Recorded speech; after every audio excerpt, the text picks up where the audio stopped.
Hey, greetings and everyone. Welcome to the Hidden Beach Unwrapped podcast, where we're here to unwrap Hidden Beach Recording, starting with the visionary and founder of Hidden Beach Recording, Mr. Steve McKeever.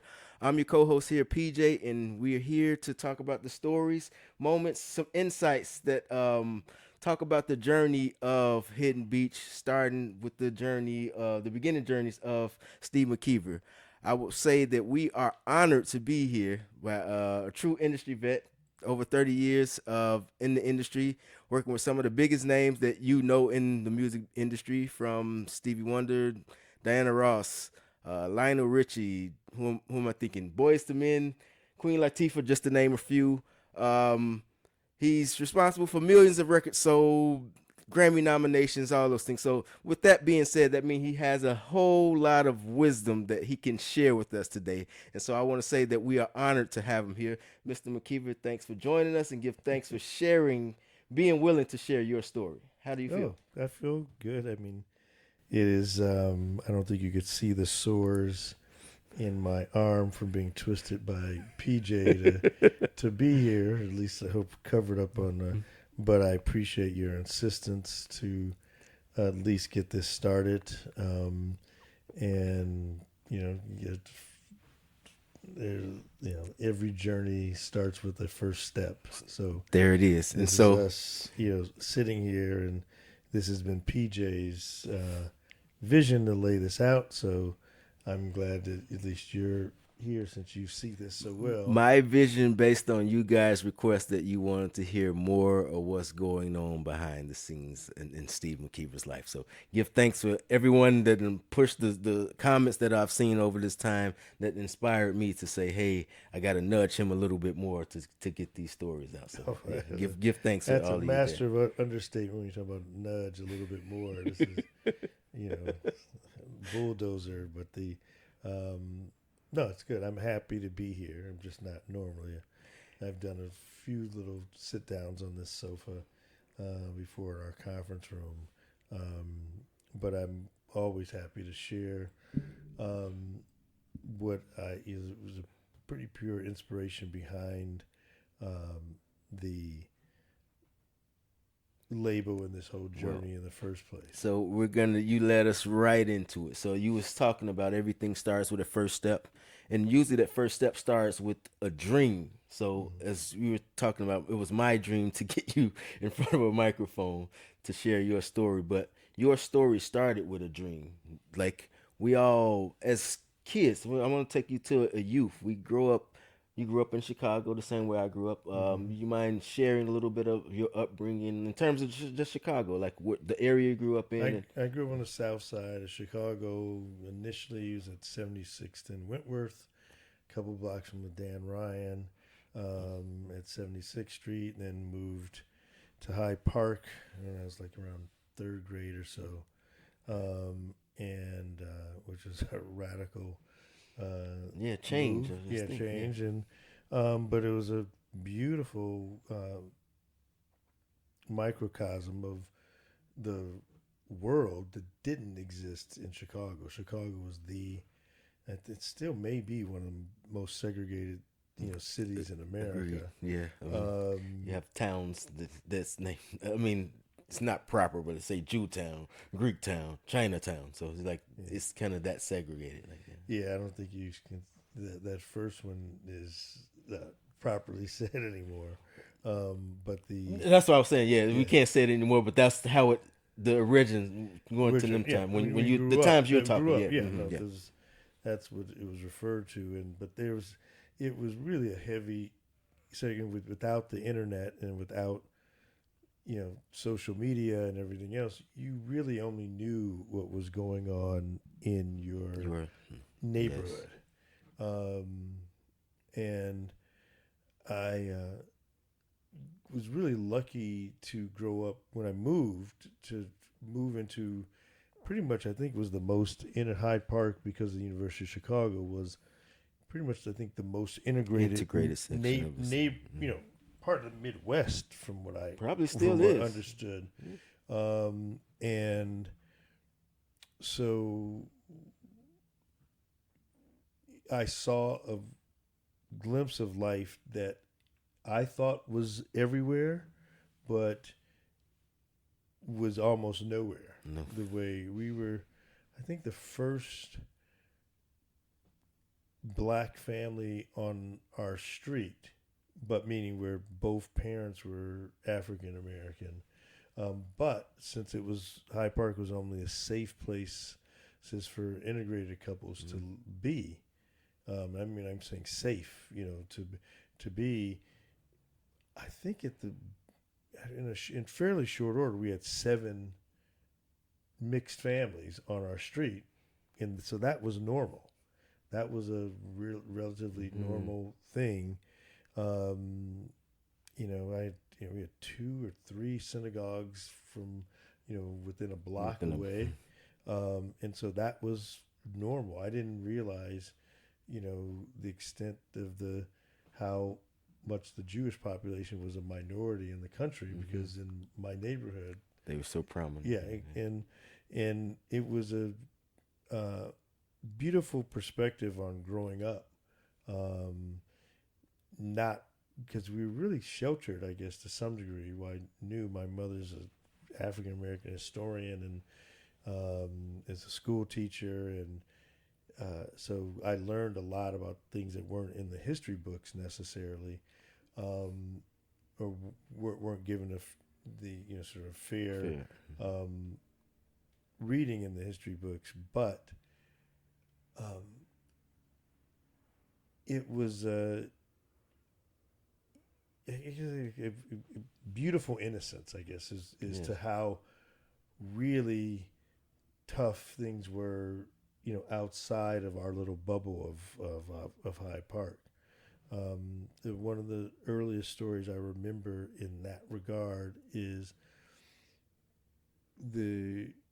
I was very young in grammar school in the early 70s, where there was a race between Richard Nixon and McGovern. And in my school, I went to Bret Hart Elementary School in Chicago on the south side on Stony Island, and they took a vote at the school. We had a mock election, and the vote was 499 to 1. Of all the kids voted for McGovern, one kid voted for Nixon.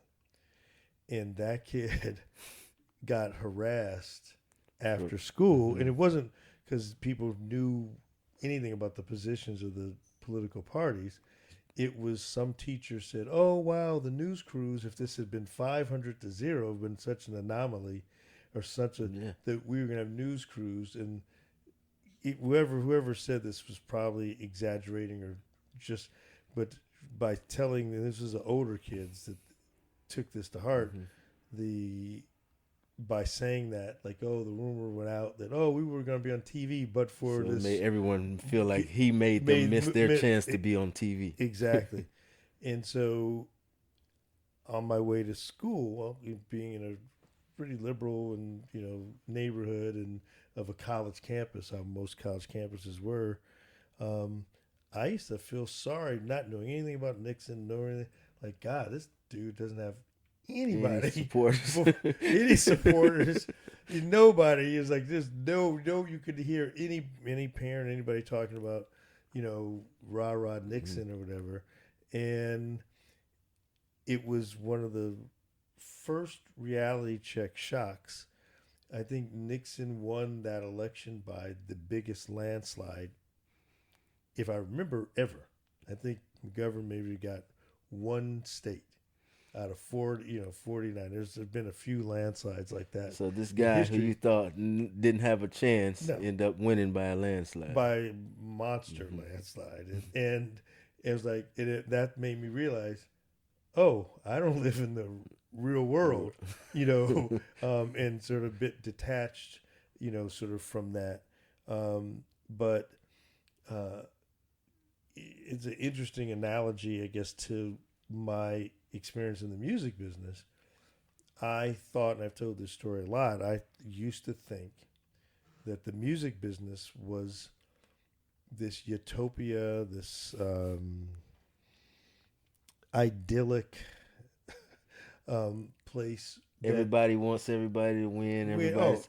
I had Beautiful. the same view. This is why I'm hearing you say it. Like when I first, everybody's happy and yeah, I love working with this person. So you see the interviews and you just assume that these are real. Yeah. So Well, no, it was even heavier than that in the sense that used to listen to the music, and the music would make me happy if I was sad. It could make me sad if I really got into in have empathy to what somebody so was the feeling. story they was telling. I remember I heard that song because "Alone Again Naturally." I think it was Gilbert O'Sullivan or something. And I saw it on a late night. I was like, "Whoa!" I never was in a relationship, knew anything about that relationship, and the pain of those lyrics in that moment. I remember feeling like, "Woo!" I mean, I could. That's a new emotion new level. on my human experience. And so I learned so much about life, generally speaking, on just through music. And so I figured the business that is there to capture somebody's really emotions and making people happy all over the world and making people dance and smile and or learn had to be the best business in the best business in the world. This was I made the analogy a lot about like what you'd expect a gardener to be who's making flowers, and growing roses and making this beautiful end result, but not realizing that the business manure is where this stuff is growing out of, that the heaps of shit is because wouldn't you say, and what you're saying, music itself does do that same thing that you're talking about. It just feel like you learned the music business, and that part isn't as beautiful as a garden. Oh no, I mean, it's a miracle when you think of things like the Marvin Gaye's "What's Going On" album came out, and then now that I know so many of the people behind that, Barry Gordy told me the story over lunch on how he had rejected the album and was not going to put it out. Wow. And he thought that Marvin was making this huge mistake. And I think one of these albums that's widely considered to be the best album of ever all time. Of all time. He, almost didn't find its home, and it was Marvin and all the other people inside Motown fighting Barry, saying, wow, take another listen. And he told me that he thought that Marvin was going to make this huge career mistake. And he said that he told Marvin, Marvin was so passionate about it and wanted to come out, that he told Marvin, look, if I'm wrong, I'm going to learn something. And, I'll learn something, but if I'm right and you're wrong, you're going to lose your career. And he thought it was, I mean, I won't go into all the reasons he thought it was a career mistake, to wade into some extraordinarily controversial areas. And Barry was never afraid of wading into controversy, obviously. I mean, he put out the Edwin Starr War. What is it good for? He's the reason the recording came out of the "I Have a Dream" speech with Marvin Gaye, which came out on Motown. Wow. And so he was one of the most tireless advocates there in the civil rights era. So it wasn't like this guy was afraid of controversy, or not even or afraid of what those messages were. I think he said for what he thought Marvin was going where he wanted to go in his career, and I think at one point was like a Frank Sinatra type or something. But my whole point is, I just how you look at me right now and I'm telling you the story, I looked at him in shock on how Wow. that great album almost never made it to the light of day. I Mm. mean, in the way that it did. And again, the beauty of the garden that music makes, but the trickiness that goes into the business that can make it not so much of a garden, because there's decisions that have to be made based on economics, and music is not necessarily made from an economical place. It's made from a place of trying to touch people. So that's what I mean. Like a garden, it's beautiful for everyone, but when you're trying to uh, monetize a garden, the way that you're going to package is going to be different. So that's what Yeah, I mean, my the bottom line point is I was just really naive. yeah. I was really, really naive, and I had no idea. It was not the trades, or I didn't have any connection to the business to hear stories about what was going on. So I really went on for quite some time thinking that the ultimate business to be in, It's the music. was the music business, just because of how the end result, what it made me feel like, and what it, what And, I did there. and so that dream, as we're going to return into the thing of everything starts with a dream. When did that dream hit you? Around what age would you say was like, I, I want to be in the music business? Again, not knowing how you would get there, but just as a kid with that dream, when would you say that started? Really young. I mean, I used to sit up and conduct uh, symphonies. I had my parents had given me some recordings. I had a little open close and play kind of a Like a vinyl okay. thing. In one of these sets of classical recordings had a baton. It's And crazy as you talking to anyone that was born 2000 or earlier. Oh, they don't What know you that. talking about right now? But I'm with But and I would sit and play the records, and I would conduct from classical to when the Jackson 5 came out when I was a really young kid, to up in the front like everybody else, pretending to be that, and dance moves and the screaming crowds, and when you look back at those Jackson recordings, how sophisticated and mature you. and powerful some of that stuff was. I didn't know what the roles were in the business. I didn't even know what a producer was, but I knew that I wanted to be involved in the making. And I swear I never really had a desire as much, other than pretending to be Michael or Jermaine or any of these people. I didn't have a desire to be In front of in the, front of the mic. camera, but I knew that there were roles. I knew who Barry Gordy was loosely, just because of when the Jackson 5 came out. It came out that Came Diana up, Ross yeah. brought not the real story, by the way, but that Diana Ross had discovered them somehow, and Barry was this guy behind. You mean the scenes. film? That's you talking about the film? What You talking film? about, it was a film. Temptations, Motown, something. It was No, one that's of just came. the stuff that was in Teen Beat Oh, or okay. Tiger Beat or whatever these little magazines at the time always talked about how the Jackson 5 got signed, and everything. So Yeah, I realized that by the time I was born, I caught the movie. The movie wasn't even around in your time, so that's why you just Yeah. looked at me like, "What are you talking about, movie?" So yeah, what movie are you talking about? it's the Jackson 5 movie actually. It takes you through the time. It shows you Mike them going. American Dream? You mean on That's ABC? what it is. That's okay. That's what it is. Oh, I did the Okay, good, soundtrack. good. I worked with the Okay, so soundtrack yes, for that. yes. So yes, So that's what I'm. that was I that a was in kid. the early. We did that in the early '90s. So I was born in '79. So Okay. that was again my childhood. So Yeah. that's, So yeah, that was.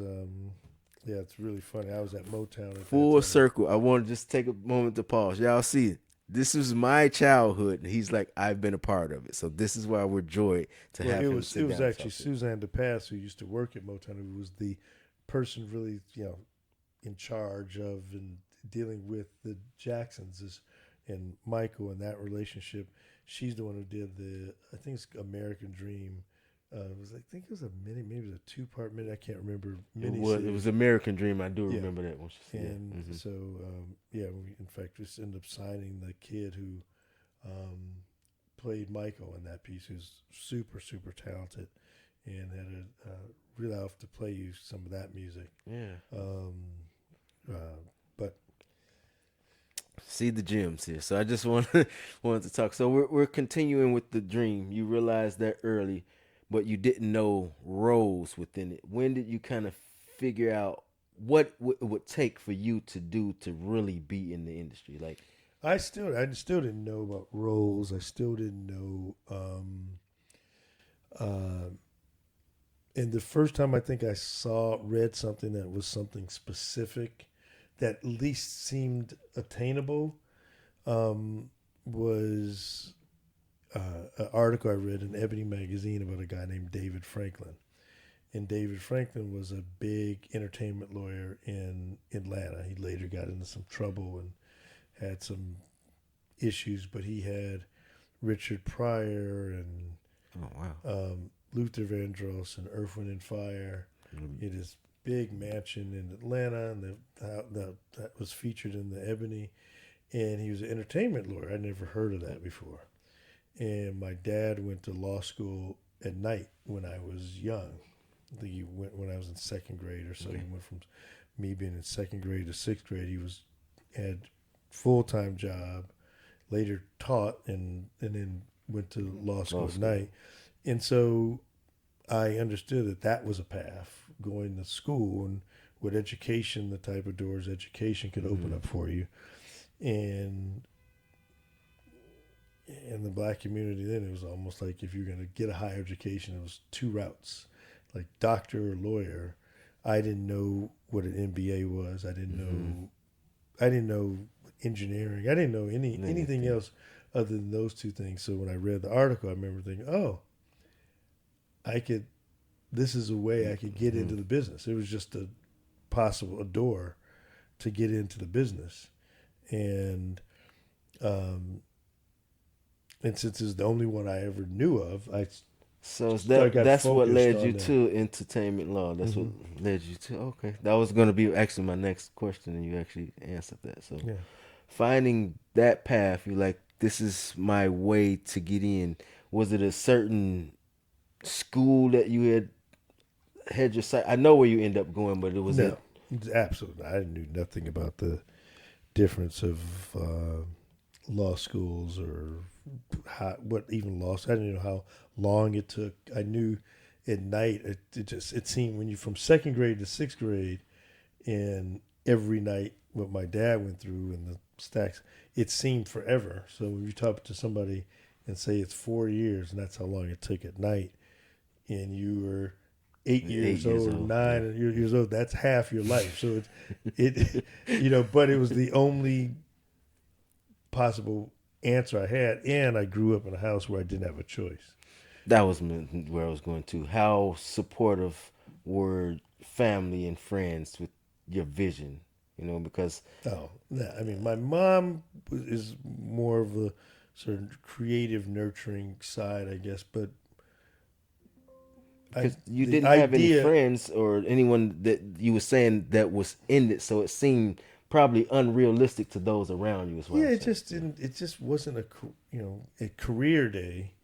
No one, like kids now, so many want to be. It's funny what we're sitting here doing right now with this little basic setup you've just thrown together. Who want to be podcasters, and some of them are professional podcasters who make a lot a doing it and have who never went to media school and had to graduate like I had. Never a huge reach, and so options like that, and there were interesting jobs that always existed in the business. But if you're not in L.A. or New York or maybe Nashville for a country, But never they were even hear more of that entry stuff. level, right? The positions at that No, I'm time. just saying any position, like the fact of working in a studio. I just didn't know about any of this stuff. And there weren't like publications. I remember when Keyboard Magazine came out, um, and just being a keyboard player, and being fascinated with synthesis and synthesizers and, all the different keyboards. And I would read every liner note like crazy because it used to list every instrument, like the Fender Rhodes sitting here, on the You other actually side of the spent room. time studying music though Oh too. no, no, I mean, Yeah, but yeah. I knew what a difference between what a Yamaha electric grand sound or Fender Rhodes or Wurlitzer, which have very very distinct sounds. And as more you read, and before I had my hands on any of this stuff, I could know instantly. Oh, that's an ARP, Odyssey. That sounds like an ARP too. In the Oberheim synthesizers had a very distinct tone. And then a Moog, a mini Moog, sort of lead, synth, Yeah. and what people were playing a lot of, Moog bass to vocoder, all that stuff. I read every liner note over and over. Every time I listened, I would be looking at the credits. The studio, I saw the names repeated. Polina Mm-hmm. DaCosta, who's the percussionist on everybody's record. I would see him in all the, the Greg Fillinganes, people I Mm-hmm. know now, funny enough. Um, I grew up reading their names and what instrument that they were, because most of the time they were listed what actual was the brand of the instrument, and how it was, where it was recorded. I could usually tell you the studio, because there was also like the Electric Ladies, the people, or Mm-hmm. Sunset Sound out here, that a lot of the recordings were done in. I couldn't tell where the recordings were done But by the sound of it, but I knew what those big locations were. But it never occurred to me that they were jobs at those locations, that there are people working. people working in all kinds of, situations, is not just entryways of the music business, but, really significant parts: Parts. mixers, engineers, different technicians on drum tech. It was just, so much, um, I just was unaware of. Gotcha, gotcha. So, as you move forward on this journey, because we're going through your journey, so hopefully everyone watching can learn some things.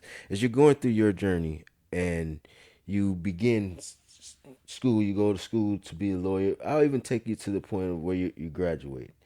Did you, at that point in time when you graduated from school, and know that I have to find a career that you.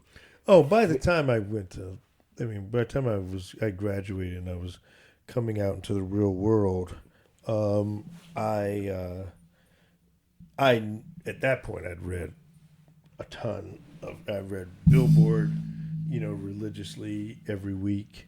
Um, I devoured everything I could get my hand on. I had a lot of hands-on jobs, from being in radio in college to booking the Got you. concerts for the Illini Union Board in college. My major in undergrad was, entertainment pre-law, with the, classes from theater to music to, just about every aspect. But also I'd already had jobs at the one of the number one studios in Chicago. Started meeting people in it, and I was in a band, in college, Got you. and so by the time I got out of school, I knew there was a, like a Wizard of Oz, was a, But did you know the path? That's what I was gonna say. So being as a lawyer coming out, it's a lot of different paths that you can choose. At that time, that you knew what path that you would choose to get yourself where you wanted to get in no, terms I of in knew I the was going to industry. do entertainment law just because that was the Hmm. path I was on, and then that was going to get me out to California where I really want to be, and that once in it, But I really enjoyed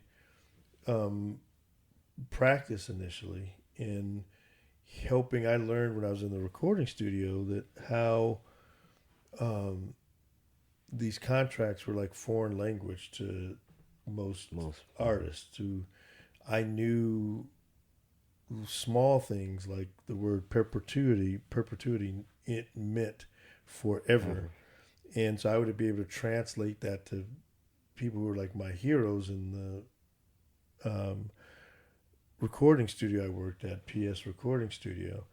And people bring me things to read, and I looked at it luckily because of my dad, and I wasn't intimidated by with the contracts, even though I had no expertise in it. I could at least, like somebody who somewhat spoke a language. It's like if you're with three people and in one person half understands. He's the hair. You push that person up in front to talk about what's going on. Hear patois, right? And so I at that point I definitely knew that there was a different world, but I was really excited about representing people too, because it was I felt this huge void of honest representation. And I was told that because I was African American, I would never be able to be an entertainment attorney. I love it being driven by motivation. No, it's just that if I had listened to people who were heroes to me, I would have gone into a different world. I didn't believe. I trusted them on a lot of other things. I just didn't believe that to be true. For yourself. For me, yeah. I saw my dad as a professional had to face those same type of struggles. Again, I had the little article in Ebony that I could lean back to. That here was an example of somebody who did that, and that's how I came up with the idea in the first place. So all of that was, sort of the fodder to pave my way, at least to actually the entryway into the music industry that you have dreamed of since a kid. So we're moving forward. You've graduated. You've figured out what you want to do. If I'm correct me if I'm wrong, Polygram was your first entryway in terms of major label? Inside a record label. I worked at first I was an entertainment attorney for a few years and had great experience and worked with some fantastic people. Had great mentors in that world. And then at night I was in the studio and I was out listening to music. I was out almost every night of the week here in LA, and that's the advantage of being in a major city. This is a lot of the recorded business was here. It wasn't the best live music scene, but all the heroes I had lived in obviously New York too, but a big percentage of them. Stanley Clarke and George Duke lived here in LA, and all these major forces for me when I was a kid were here, and they were really accessible, just because I was in the business and around things. So I was out. I won't say every single night, but damn near every night. Okay. In a couple, there's this place called At My Place that was in Santa Monica, and the Wayne Lindsay and Lynn Finmont would be there, and just unbelievable. Ricky Minor was in the band, and all these people who were like really, who had long careers at this point. I was just a fan. I would just go and hang out, and I ended up representing or doing some work with some of these people. But I was just like, I loved the music, so I had sort of two jobs. My day job was doing law, and my night job was being out in the world of music, and I had friends in the business at that point where I was in recording studios and watching geniuses. Like, Yes, sound like it was the precursor to the A&R prepping you to become the A&R, which we'll get into in the future. But it sounds like that was kind of the prep you yeah, I mean, going I got around meeting people and well, my building whole life had been relationships. prepping me down that road. Even when I was a lawyer, my in one summer associate job I had in Chicago, I worked for a woman named Linda Mitch in a firm, Cat Muchin, Zavis, Pearl, and Galler was the name at the time, and Linda was the pretty much the single um, music attorney in the city of Chicago. So she would get like 100 tapes a week. I mean, of demos. People looking for her to get them a record deal. She had relationships in the record business. She would give me the tapes as a summer associate, and I would listen. I took that job as serious as the day Yes. job, and she would. I was not. I didn't sit in my office and do it. It was like a side extra project. I would listen to the tapes, and I would write up a summary of why they were good or bad. And I learned then it was, how tough it is sometimes to put down, constructive criticism in writing. If somebody believes, oh, it's either that sucks. I couldn't write to her, this is garbage. I would write this. I would write a really detailed report on why this was no good, or what I thought that could be done to make this better. This was a problem. This one song here on track 3 on the A side of the cassette, whatever was a real. This is the one they should lead with, and I just, I had an opinion. I didn't know anything from training. I just had strong opinions, and then she liked it. She loved when people called and they checked, what do you think about my tape? And I was in the office more than once where she would basically like, oh, I think this is, weak, but track number 2 could be one that, blah, blah, blah, blah. And, I learned a lot from her. And I was also, that was a lot of my that summer alone of making those critiques and writing, I mean, I did them. That was what I did spent my time on the weekends and at night was going through these bags of tapes, and it was the learning the language to be able to communicate to someone what to do to make it better, or at least what I thought could make it better, or what I thought the problem was. And again, it's just my opinion, but getting to a place where that opinion became a valuable thing as opposed to, comments on a YouTube page. Yeah, true. So I hear you talking about California, and it seemed like that was the place that you cited. But the gentleman that you said you kind of followed was from Atlanta. So what made you decide California versus New York or Atlanta? I didn't know. I thought it was very odd from just what I knew about the business at that point that David was in Atlanta, and then once he got in trouble, I didn't think about it. It broke my heart to go. I love Richard Pryor, and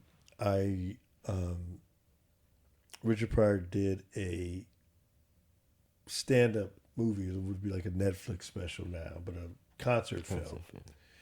And I'll never forget sitting in the theater, and early in the movie, Richard Pryor talks about how he had a black lawyer, and the black lawyer stole from whatever, ripped him off, and he went on this whole tirade about how he'll never have a black lawyer again. It was just like, and I remember thinking like, being completely faded, because that was what I was dreaming of doing. I was upset with Richard at that point, and I didn't know him, but I was upset because I knew how damaging that words were. I was upset with David Franklin for whatever he did.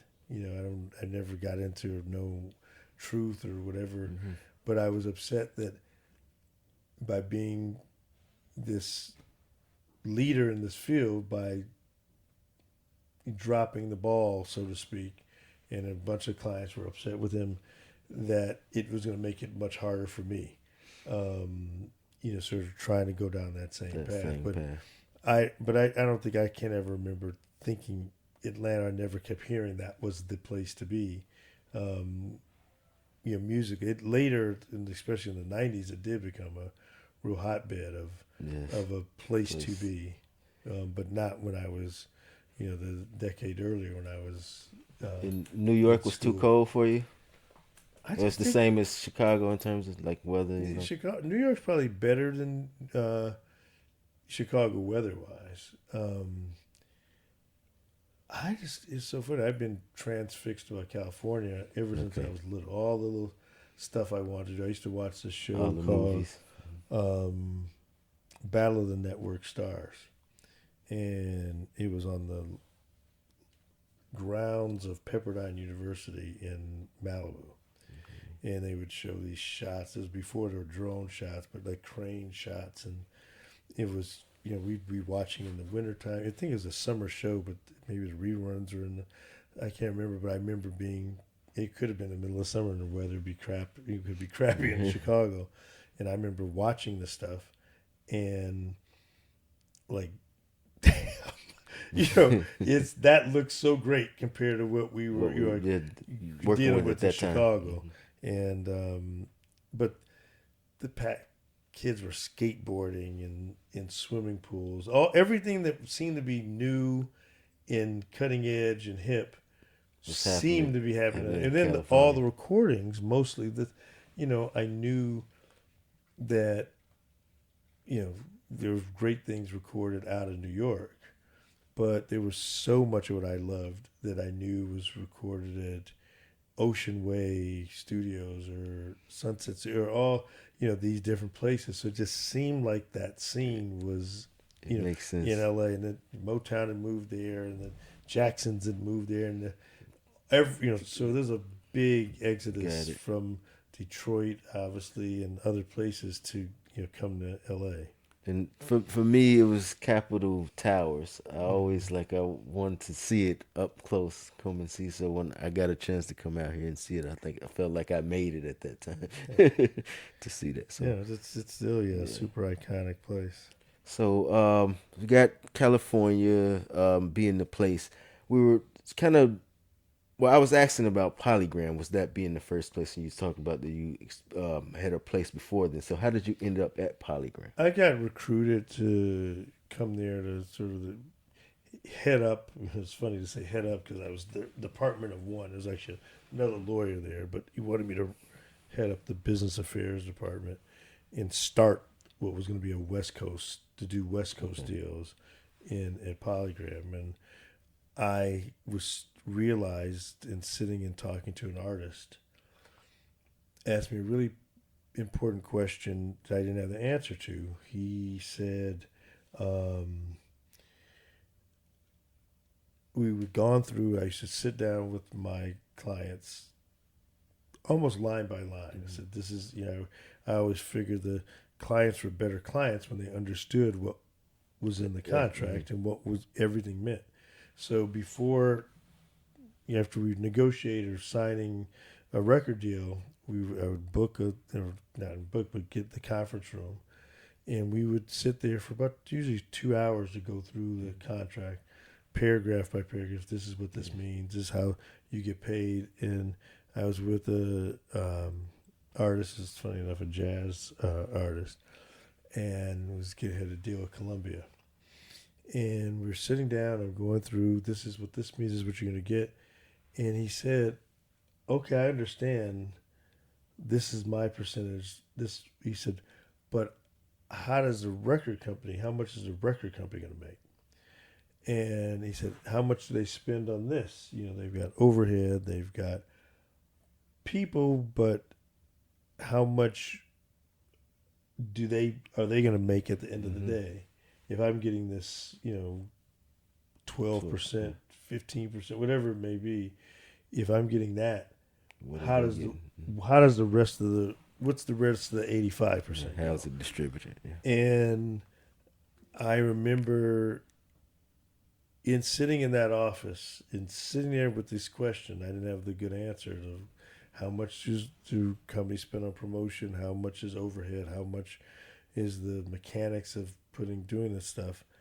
I remember specifically thinking at that moment that, I got to go on a record. I didn't have the answers, Right. and the only way I was going to find out how this stuff worked if I went inside. So, by way of wanting to know information, that led you on the path that you never, because Polygram, in terms of me reading your story, that was a place where you kind of solidified your name in terms of like he does good work. He's thorough in terms of contract checking and things like that. I mean, I don't know. I mean, I hope I did get a reputation on that side, but it wouldn't even surprise me on that side. I was so focused on the production side. I had signed or gotten signed. My first artist was a comedian. It was Robin Harris.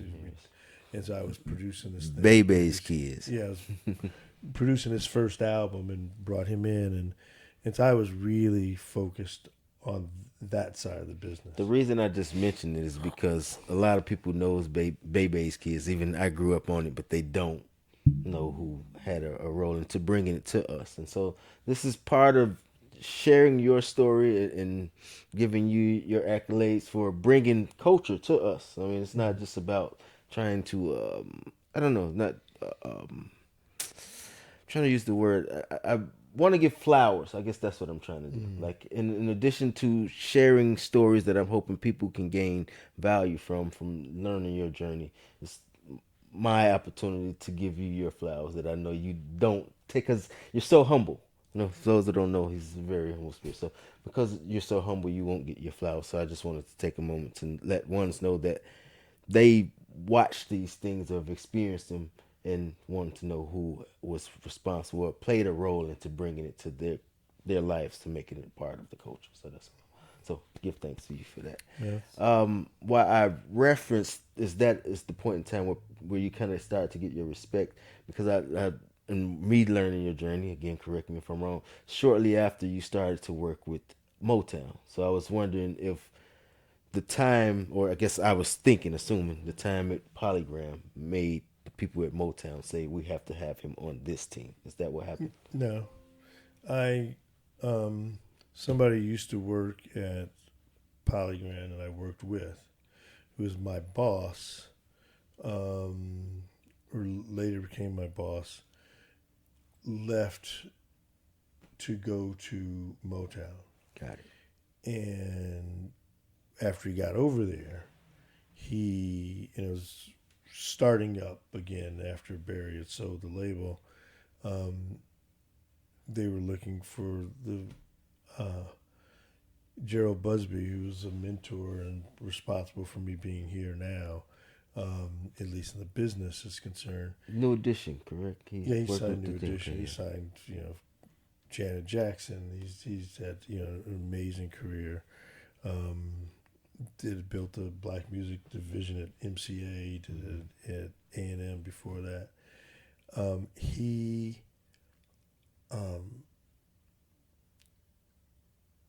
was looking for a head of A&R and to replace the head of A&R he had at the time. And then he was also looking for a general manager. And they were looking for two jobs. And somehow I came up, in the mix of you need to meet, and this could be, and end up getting a weird offer. I obviously, my negotiations probably were the best of it, but I actually got both titles. So I was head of A&R and senior vice president of A&R and general manager of the company, which I was not qualified to do that part of it. The second part. I'd been training my whole life on the A&R side of it, so I felt really duck to water. That was super, super easy to do, and so that's how I ended up at Motown. And you say you wasn't prepared for the position, but you actually still worked it. So what do you feel like you learned from? Because this is why I sometimes we say, well, some people say no. I tend to say yes to everything, and I'm gonna figure it out. It seems like you're the same type, but what was it that you feel like you learned out of taking on something that you later discovered that you were probably in over your head on, but you still learned something out of it? So, could you share any lessons that you feel like you learned in that time? Whew, so many. I can't. Yeah, Um, one that pops out. Lessons I learned. I mean, I was pretty much learning a lesson every single day. Um, Biggest takeaway, maybe not a lesson. no, I could just. I mean, it's literally. I mean, one of them was as much as I thought I knew A&R and knew what a record sounded like. I remember we did a song. It's someone very luckily and happily involved with now in this play I've gotten involved with, the Obama musical you saw, Yeah, the 44. And the woman who's playing Michelle Obama in the play is Shanice Wilson. Shanice was like an 18, 19-year-old kid we did. And she had a song Narda Michael Walden did for her called I Love Your Smile. Um, Turned out to be a big pop record. Yeah. I remember being up with Narda as he was mixing and or doing the record. And he ended up putting in what seemed hip and really cool, the sound of vinyl. It was a digital record that was made, but he took the sound of the needle on a record and blended it in to give it, quote, warmth. And you even could hear it at the very beginning, like a needle coming down. And it was starting to happen a lot in hip hop, and people were doing needle drops, and you could hear, just because some of the samples were literally taken from records. The actual vinyl. And so that sound was becoming a really prominent, hip, sound. And I thought it was a great idea. We pressed up the records. We pressed up I Love Your Smile. And next thing I know, this Frank, our head of promotion, storming into one big meeting of all the top executives. And he's like, the radio stations don't want to play it. They've just spent hundreds of thousands of dollars making their airwaves sound good. And people are complaining that there's all this static on this I Love Your Smile record. And so we had people really excited about the record, and they said, we're not going to play it until we get a clean version of it. And, I felt, whoa, God. And he's like, what idiot mixed in, was responsible? How did the producer get away with this? How did no one tell him no? And I was so confident about my gut and things like that this sounded good. Mm-hmm. This is going to, everything. I wasn't really worried. I definitely don't like the idea of making art by committee and everything else, but in situations like that, I learned, getting people's feedback. And going around the room and sort of saying, okay, this is where we're going, was a really valuable lesson, generally speaking. Okay. Yeah, that was a history lesson right there for us. I was actually wondering. I just always thought it was because you were doing so great at Polygram that somebody, so to learn what the true story is behind that one was great. Baby's Kids album hadn't even come out yet, and that was going to be the first time, and that's not even a music album. The only person who there probably knew, the main person who I had creative chops was Ed Eckstein, who was the president of Wing Records, who signed Vanessa Williams and Tony, and then later Brian McKnight. And so I had great respect for him creatively. I think he appreciated my perspective and passion about what my gut and my taste was. Mm-hmm. And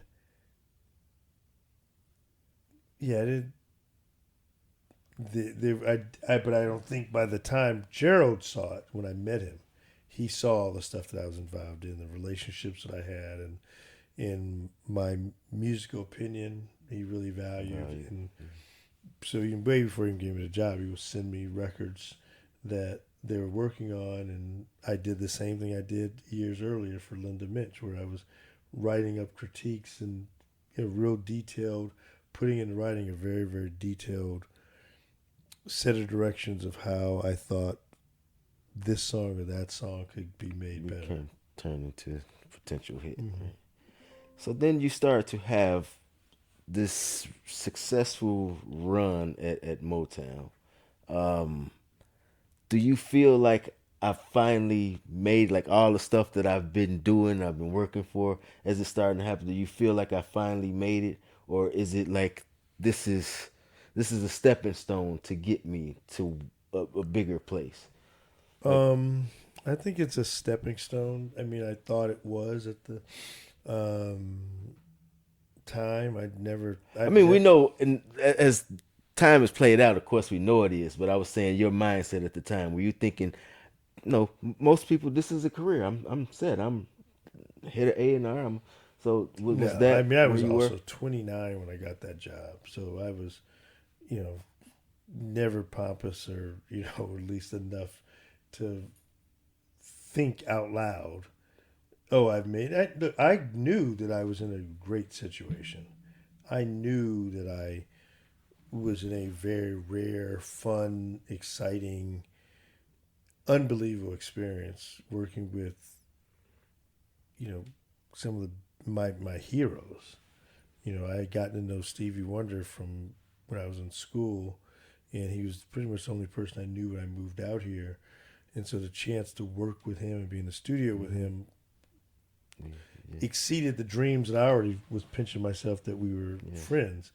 And I was, flying, being bounced around at a really young age in an expense account that didn't seem to have much of a limit. bottom on it, kind of thing of just what I was, and so it knew in that bubble it seemed normal, but I knew that this was really rarefied existence. Well, when I'm asking made it, I'm more so thinking, you know how some people get to a place where this is enough.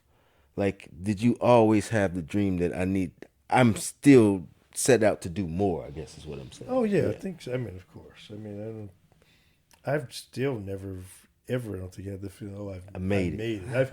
I've hit things where I've reached goals, and I wanted to have my own record label, and the fact that I did that before and was able to do it before a birthday milestone, and that I had sort of set for myself on some level, were moments of, wow, we're doing great, and we're doing some really great stuff, but I never had a moment, I don't think, that I can remember, and I hope somebody would shake me or slap me or something if I did. But I always believed this is just more. part of a journey. Yeah. I Part mean, of a it's journey. inspiring to hear because I feel the same.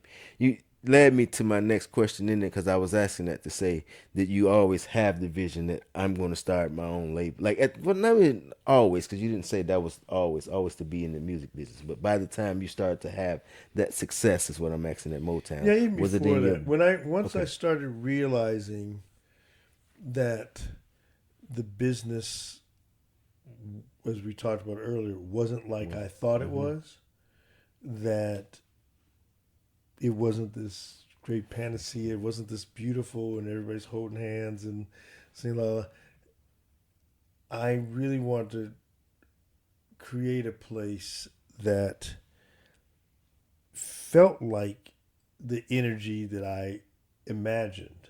I still thought that could work. And I sometimes look back and there's things that I was talked out of by lawyers or the business partners I had that were fairly radical ideas, in how the business would work, generally speaking, at a label. Um, and wishing, oh boy, man, I wish I pushed back on this more, or if I'd done this, and I would have loved to seen how these ideas played out in real practice. Got it. Got it. So with the thought that I'm gonna start my own label, I again research. Mojazz preceded Hidden Beach. So as we're talking about again, we're unwrapping Hidden Beach and unwrapping that story. But could you talk about Mojazz a little bit? What happened between Motown and then the transition to Mojazz, the label? Well, I didn't trans. It was I started Mojazz at Motown, Oh, and it was a so it's like an subsidiary. extension. Yeah, Of, I okay, did. okay, I was senior VP, eventually executive vice president of the company, and the top 2 and 3 people inside the company. I was president of Mojazz, and so that was got my it, got it. own little fiefdom that I started from scratch. I did from getting the label. I mean, the Steve Meltzer helped find, and in fact, that Andy Engel, the same guy who designed the Hidden Beach logo, designed the logo for um, Mojazz, Got and it it. won awards. Just the design alone, and it was really a brand. We built a brand. So it was interesting. There was periods there when we started that if other labels were doing something, um, they even when we sometimes inadvertently competed against ourselves at Motown. If there's a Mojazz event, it was a cool.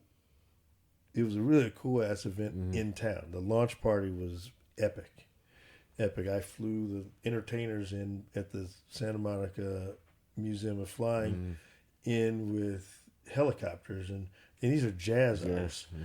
Hmm. and he had Billy D. Williams emceeing, and there was just a really amazing. That was right around the Star Wars. It was a thing, and it was Got it. like this. If you knew that Mojazz was doing something, it was going to be first class, highest level of the game, and it was funny that the jazz kind of, even though we did some jazz hip hop stuff with artists, and we're pushing that envelope a lot way before we did Unwrapped. Right. Um, but if people knew that this was a forward thinking, sort of cutting edge thing, and so it was fully owned by Motown, but it was my label, But okay. and my label in every aspect of, I was the final word about obviously who was signed, what was doing, budgets, even just in playing with, and when Motown started to change and was sold eventually to back to Polygram, realized, oh wow, I don't I don't I don't own this at label. all. Yeah, I don't own this label at all. And it was gone. And someone offered me to buy the label when I was leaving, and they threw out a number that I thought was crazy. I should have bought it now to what I know about, but I was like, how am I going to buy something I created? I came up with it. I'm driving down Santa Monica Boulevard. I remember where I was when the name popped in my head. All the stuff that I did from scratch. How am I going to buy that? Something I did, and again, that was naive, because it would have been Hidden Beach. Really would have. We're getting ready to have our 25th anniversary of putting records out. If I had bought it would be our 34th anniversary. I think at that point, and I would have all that catalog and this. You never, obviously you can't ever go back and say I wish I could. It's not, I don't think, healthy to be. But it's still a lesson to be learned in that I mean, as much success as you've had, even like I'll give Michael Jordan for example. he's known as the greatest, and he's hit I agree. I six agree with that. six championship rings. But I bring this up to say that Mike didn't hit every shot. Yeah. You know, so it's important to note out that you didn't, as great a success as you had, you have had some decisions where you, I want to say do different, but just we're not perfect. I guess that's really the point of what I'm trying to I get don't at. know. So You know, yeah, yeah. and to mention Michael was interesting there because probably one of the best meetings I've ever had as an executive. I mean, or as an entrepreneur, was a one-on-one meeting I had with Michael. Um, his lawyer was also a friend and encouraged me to talk to him about some stuff that was going on here, and ended up doing that and got this meeting with him. And in the meeting, he was already an investor in the company. We had some challenges and things, and I went through me saying, "Oh, I didn't understand this at the time, or I want, business arrangements where I got myself into not knowing the. I never practiced corporate law in the game of chess, in sort of setting up a corporation and the investor role and all these other aspects of it. And because of a lot of things were getting complicated. And I remember explaining, "Wow, I didn't do this," and he told me, in a really powerful way, that when he meets someone who hasn't made a mistake, he runs out of the door in the other direction, and how he was afraid of people who Too perfect. didn't make a mistake because he didn't believe that there's anybody that's perfect. And it was one of the most beautifully reassuring um, conversations I had. And there's a moment I was looking for, like, okay, what are we doing? And again, looking at a guy, as a athlete and as an icon, as a brand I idolized, and I grew up in Chicago, and watched that transformation, and to have that, but to that only bring that story. I don't think I've ever mentioned that publicly ever, but I only mention it because this idea that the expectations of anybody who's perfect, is yes. that doesn't exist. Yes, and I'm glad you did, because I want to eliminate that, because some people get stuck wanting to be so perfect that they're scared to take risks. Because what if I don't make the right decision? Well, it might not be the right decision for this one, but I promise you'll learn a lesson from it that you can take with you and move forward.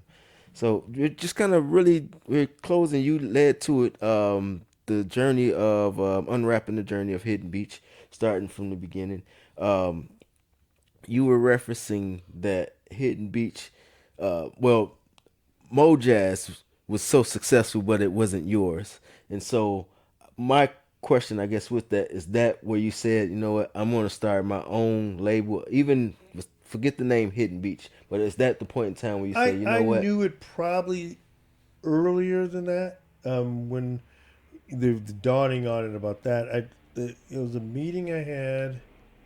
I was actually going to my own label. I was going to be partners with this big manager named Sandy Gallen. He's passed away, and the guy Jim Morey.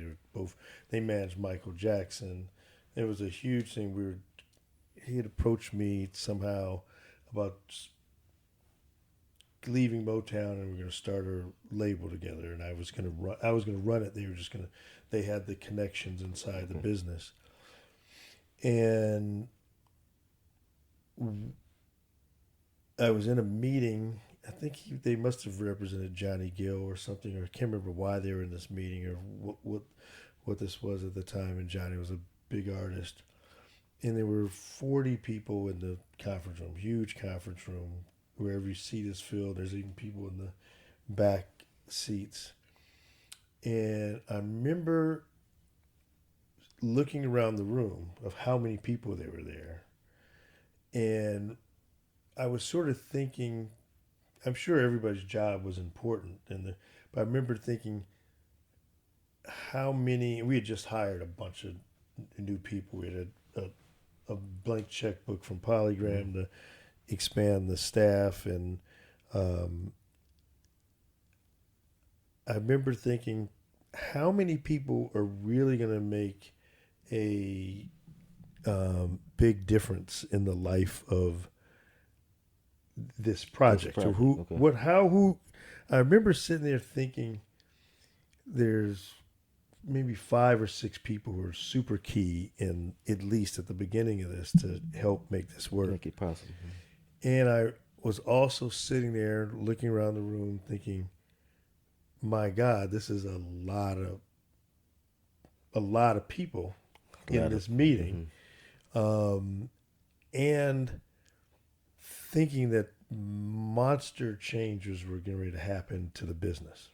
And I thought the business was running down a path like lemmings, like they were just jumping off in almost this mass suicide, because right around that time I was trying to help do a deal with Boyz II Men where we were going to give a record away with a Happy Meal, and the reach of it was massive. Anything more, way more than anything the record business could do. But at the time, retail was so afraid of anything happening outside the regular record business retail chains that it got shut down. I think Garth Brooks had tried to do something outside of the framework, and we ended up not doing this no-brainer, huge deal for, would have been huge for Boyz II Men. It would have been huge for us. It would have been a groundbreaking way of getting music in the hands of consumers. There was this company out of Atlanta called Lid Rocks that later I was, much later, 10 years, I was excited about. They were going to put CDs in the lids of drinks, soft drinks. And so working with McDowell, and there was a different way of, is a different distribution model. And the way that the powers that be stopped that deal, which to me was inevitable, that the distribution model was going to break up. This is way before there was digital distribution. And I remember thinking, the business as we know it, and I'm sitting here with these 50 people in one room talking about a single, everything is going to go the way of the dodo bird. And right when I was having this idea, I'm right, there's a moment I was sitting there thinking, I could do this with, give me 5 of these people in this room, and we could go, we could have almost an easier time going out and promoting and getting this record done than when you have too many people in a room. Too many voices. Too many. Yeah. My dad used to say, "Too many Indians and no chief. You're gonna need at least one chief." Yeah, and I remember right when I was thinking that, Sandy, I think it was Sandy, tapped me on the shoulder and wanted to talk to me out after the meeting. And I was like, oh, and it was just, I don't know if he saw me daydream, whatever it was. And that's when he said, you should have your own label. We should work together. We should own it. No. I was like, like telepathy, telepathic, kind of a communication. And at that moment, I was like really sure my next move was going to be to leave. But Gerald had been trying to get me to re-sign a new contract and everything else. And I said, no, I did my original deal was a 5-year deal. And, this is before I knew he was in trouble and our whole regime was going to be in trouble and was going to be replaced. But I really had my head focused on my next move would be doing something that like I did with Mojazz, where I did it from scratch. Got it. But you at that time, the name Hidden Beach hadn't even crossed you. No. The path this is probably more important. The path on how you get there, had you figured that out? No. It's just like a drive. I know I want to do this, so I'll figure out a path. But did you have that path in place? Not a clue.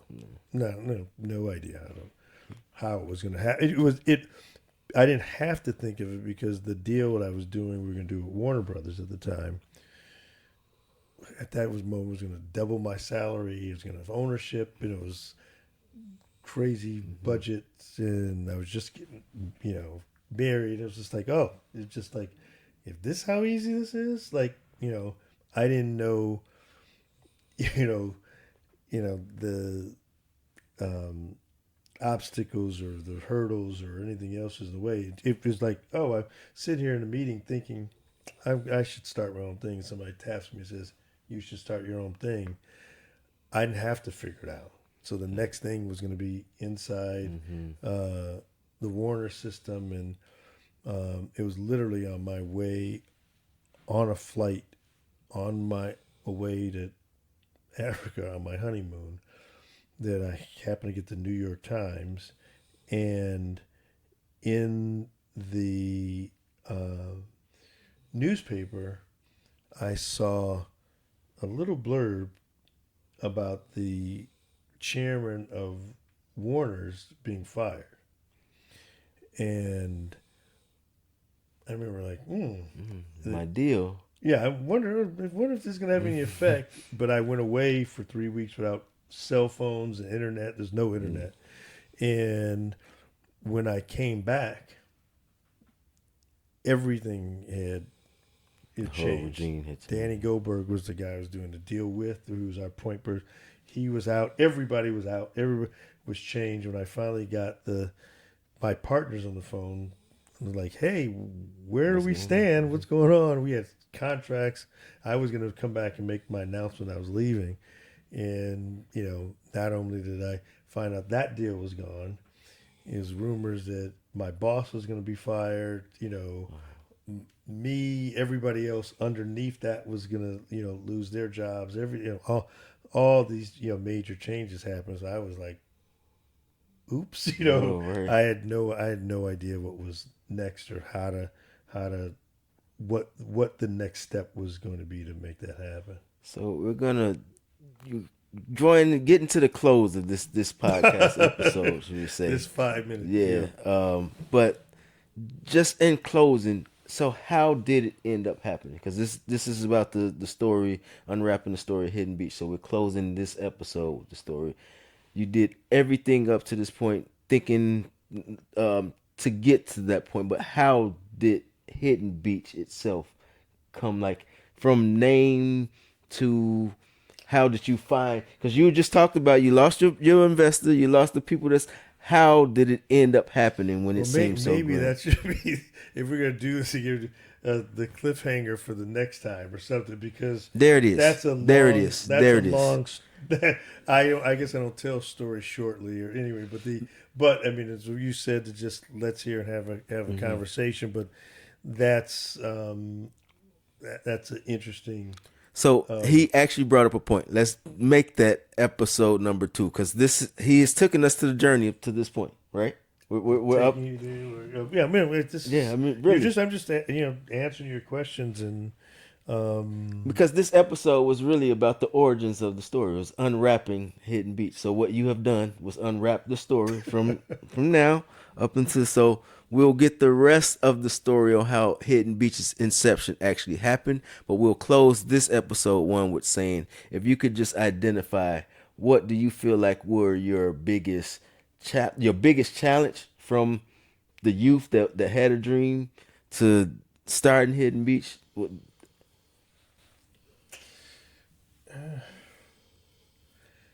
I don't know. I mean, I've always talked about, and last time I did an intern interview on the same couch. Was that him snoring, by the way? Mm-hmm. Yeah.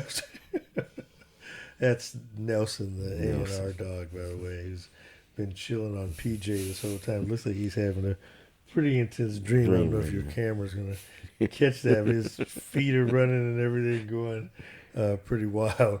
But I talked about in that intern interview the power of not knowing something. and how it was a huge hindrance. You know, if you don't know. you don't know. I mean, now everybody's got YouTube to figure everything out. You know, whatever comes to your mind. And now there's Chat GPT just asked. Yeah, but I didn't know.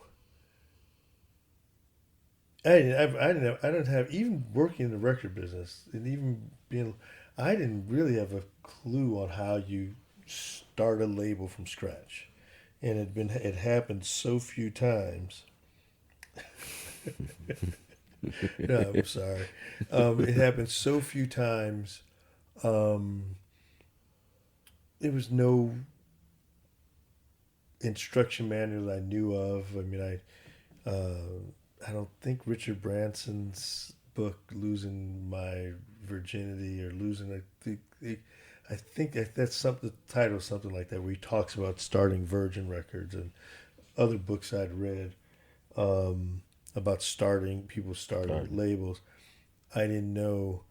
So one of my biggest challenges was not having a clue.